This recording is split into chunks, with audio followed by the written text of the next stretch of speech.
pop art.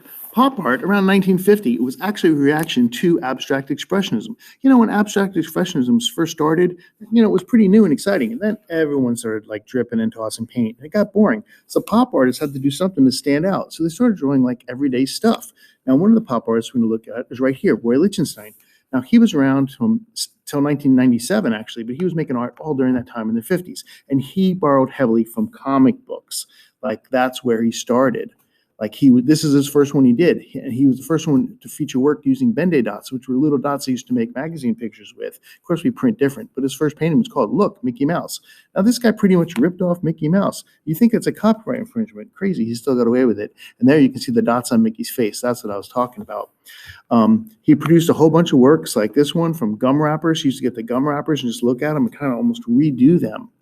And he had a show, his first show in 1962, and they sold out. The entire collection was bought even before the show opened. Like, people liked it. Look at this lady's drowning. I don't care. I'd rather sink than call Brad for help. One of his most famous pieces, Wham! This is it right here. I pressed the fire control, and ahead of me, rockets blazed through the sky. But actually what he did was he looked at a little comic book, and he saw this, and he pretty much copied it almost directly. But he changed it just enough. Art is still, here's what it looks like on the wall. I wanted to just give you an idea how big that painting is right there. That's Roy Lichtenstein. The next artist you're probably going to know, Andy Warhol. He did a lot of crazy things like make movies. I'll just show you a couple of his clips right here. Watch this. We'll start with Andy eating a hamburger. Oh no, where is it? Here it is. Look.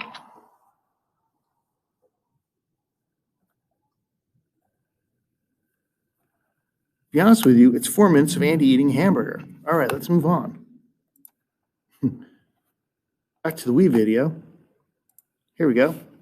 Yeah, isn't this fun? All right, during the 1960s, Warhol began making all these paintings of famous people, like this of Marilyn Monroe, and also most famously probably his Campbell's soup cans, which you might have seen before. And he said one moment, in the future, everyone will be world famous for 15 minutes. And now everyone just says, you'll get your 15 minutes of fame. Well, that's where that came from, Andy Warhol.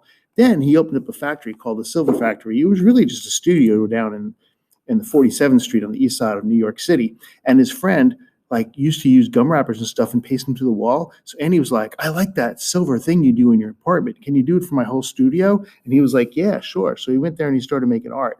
Well, then he got bored with making art and he started making movies. He made all these movies. Like, one is called Sleep, where he monitors this guy, John, and he's just sleeping for 6 hours. Another one of his videos called Empire. It's 8 hours of the Empire State Building, just a shot of the Empire State Building. You want to watch that movie? Come on, let's watch it right now. I'll show it to you. Let's see. I got it right here. Wait, it's one of these. Oh, where is it? Empire. Here we go. Got it. Let's watch it. Let's watch all 9 hours of it. Yep. There you go. Well, you can watch that on your own. Just Google it. Empire by Andy Warhol. All right, moving along. There's a still of it. It's almost the same thing. The video is not much different. But he did have some people work for him, like Edie Sedgwick. She came and worked for him. She came from a rich family, and her family was like horrified that she was like going to hang out with Andy Warhol. She also dated Bob Dylan, and they made movies like Chelsea Girl. That's one of the movies, and I'll show you that too. Just a little clip.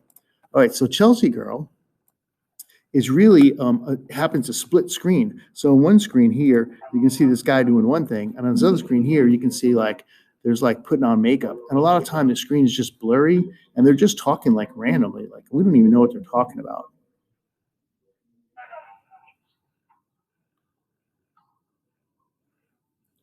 And that goes on for hours. All right, let's move on. Now, if you don't know Bob Dylan, he wrote a lot of songs.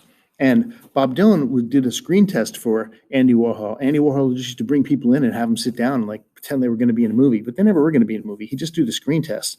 And Dylan did it. And then he was walking out and he saw this picture that Warhol had done of Elvis Presley. And he was like, man, I'm going to take that as payment. And then later it's reported that Dylan traded it in for a couch. Of course, that piece of art was worth $1 million today. I don't think Bob Dylan cared too much. He's got millions of dollars. All right. So another one, the Velvet Underground. Lou Reed, well, that was the band that played all these parties at Andy Warhol's factory. Yeah, you probably know Lou Reed. Let's play a song by Lou Reed real quick. Can't play too much. Probably copyright infringement.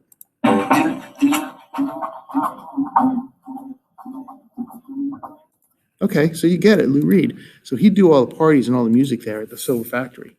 And then he had this album that Andy Warhol made the album cover for them. And it was a banana and it was a sticker. And you could peel off the banana. Like you could have the banana would be underneath it. So you could actually peel it off. It was kind of cool. Back then, albums were cool. Candy Darling, that's who Lou Reed was singing about in the song Take a Walk on the Wild Side. Now, she was friends with Valerie Solanas. Who's Valerie Solanas?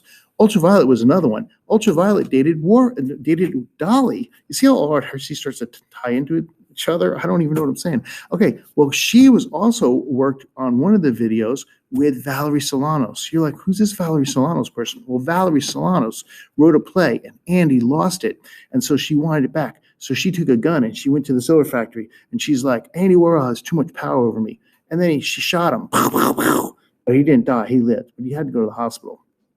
Anyway, let's go on to our next artist, Keith Haring. This is Keith Haring. You might know some of his art too. Real pop art, cool stuff, almost from the 80s. So we worked all the way from the 50s to 60s, 70s, and into the 80s. He had a shop called The Pop Shop. It was down in New York City. I went one time, and I got this bag, and I bought it, and I bought some T-shirts there too. He also studied at the School of Visual Arts. I went to the School of Visual Arts. We could have been best friends, but I never really met him. He was inspired by graffiti. There's the Pop Shop bag.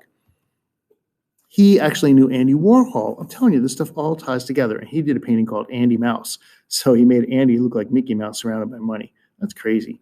And there he is in the Pop Shop. That's the store I went to. And those are some of the shirts I bought. I still wish I had those shirts. I have a poster I bought there. I still have that. It's worth about $75. Wow, I'm rich. He also did Crack is Whack, which was because a lot of people were taking crack in the 80s. And he was like, that's whack. Can't do that because people were dying and stuff. So he made this one, and they even made a video about it with a song. Want to see it? I'll show you just a little bit. Come on, it'll be fun.